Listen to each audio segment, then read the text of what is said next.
अस्सलामुअलैकुम प्यारे बच्चों, आज हम आपको टोनी चिड़िया की कहानी सुनाएंगे। सुंदरपुर के जंगल में रानू चिड़िया अपने शौहर टीलू चिड़ा के साथ रहती थी। टीलू चिड़ा शहर के जंगल में काम करता था। वो जंगल की देखभाल करने का काम करता था। एक दिन जब वो अपने काम पर जाता है तो मालिक उससे कहता है, टीलू अब तू बूढ़ा हो गया है, अब तुमसे अच्छे से जंगल की देखभाल नहीं हो रही है। मैं कालू कौवे को तुम्हारी जगह पे नौकरी दे रहा हूँ। टीलू चिड़ा उदास होकर अपने घर वापस लौट आता है। जब रानू चिड़िया टीलू चिड़े को उदास देखती है तो उससे पूछती है, जी क्या हुआ, आप क्यों उदास बैठे हो? आप इतने जल्दी काम से वापस कैसे आ गए? टीलू चिड़ा उसे किसी बात का जवाब नहीं देता। रानू चिड़िया सोचने लगती है, लगता है टीलू चिड़े की तबीयत ठीक नहीं है, अब मैं इन्हें मज़ीद परेशान नहीं करूँगी। अगले दिन से टीलू चिड़ा काम की तलाश में निकल जाता है। काफ़ी दिनों तक वो काम की तलाश में रहता है, लेकिन उसे कोई काम नहीं मिलता। आहिस्ता आहिस्ता टीलू चिड़ा बीमार रहने लगता है। एक दिन उसकी मौत हो जाती है। रानू चिड़िया के सर पर दुखों का पहाड़ टूट पड़ता है। वो अपनी बेटी को अपने सीने से लगाए रो रही थी।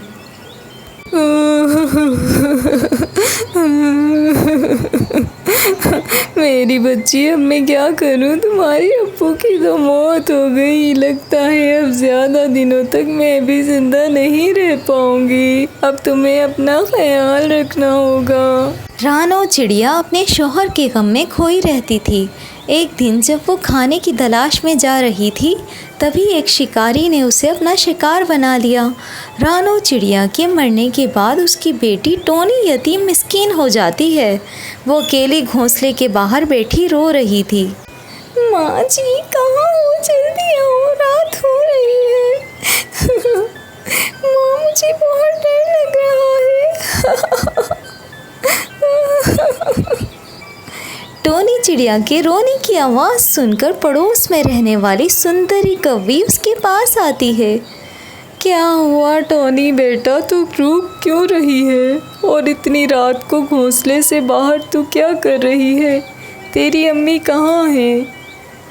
सुंदरी खाला, मेरी अम्मी खाने की तलाश में जंगल गई थी, अभी तक वापस नहीं आई। मुझे बहुत डर लग रहा है, कहीं उन्हें कुछ हो तो नहीं गया। ठीक है टोनी बेटा, जब तक तेरी माँ नहीं आती तो मेरे साथ मेरे घोंसले में चल। रात को जंगली बिल्ली का खतरा बहुत है। इसी तरह काफ़ी दिन गुजर जाते हैं, लेकिन रानू चिड़िया वापस नहीं आती। फिर सुंदरी कौवी टोनी चिड़िया को लेकर उसकी नानी के घर जाती है। सुंदरी कौवी उसकी नानी से कहती है, अरे तोती जी, मुझे लगता है किसी ने टोनी की माँ का शिकार कर लिया है। इसी वजह से वो घर वापस नहीं लौटी है, इसलिए मैं इसे लेकर तुम्हारे घर आई हूँ। सुंदरी कौवी टोनी चिड़िया को उसकी नानी के घर छोड़कर अपने घर वापस आ जाती है। 2-4 दिनों के बाद ईद आने वाली थी। जंगल के सभी परिंदे ईद की तैयारी कर रहे थे। टोनी चिड़िया परिंदों को देखकर अपनी नानी से कहती है, नानी नानी, मैं भी ईद की तैयारी करूँगी, नए नए कपड़े लाऊंगी। जंगल के सभी परिंदे ईद के लिए कपड़े लेने जा रहे हैं, मैं भी ईद मनाऊंगी। ठीक है बेटा, मैं भी आज तेरे लिए नए नए कपड़े और जूते लेकर आऊँगी। मेरी बच्ची, तुम किसी भी बात के लिए परेशान न होना। अगर तुम्हारी माँ नहीं है तो क्या हुआ, मैं तुम्हारी सारी ख्वाहिशों को पूरा करूँगी। चल पहले तो जल्दी से खाना खा ले, फिर मैं बाज़ार से तेरे लिए नए नए कपड़े लाऊंगी। नानी जी, मैं भी आपके साथ बाज़ार चलूँगी। टोनी चिड़िया और इसकी नानी दोनों बाज़ार जाती हैं। जो चीज़ भी टोनी मांगती है उसे उसकी नानी ख़रीद कर देती हैं।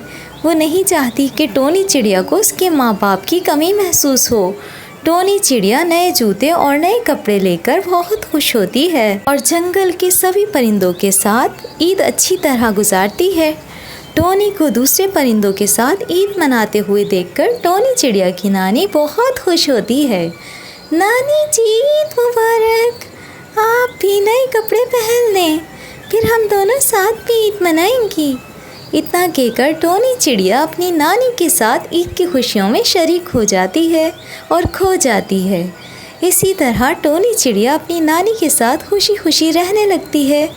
प्यारे बच्चों, क्या आपकी नानी भी इसी तरह आपकी पसंद की चीज़ें ख़रीद कर देती हैं? कमेंट सेक्शन में ज़रूर बताएं। इस तरह की प्यारी प्यारी कहानियाँ देखने के लिए हमारे चैनल बच्चों का फ़न विद हुज़ैफ़ा को सब्सक्राइब कीजिए और वीडियो को लाइक और शेयर कीजिए अपनी फ्रेंड्स के साथ। मिलते हैं नई वीडियो में, जब तक के लिए रखिएगा अपना बहुत ज़्यादा ख्याल। अल्लाह हाफ़िज़।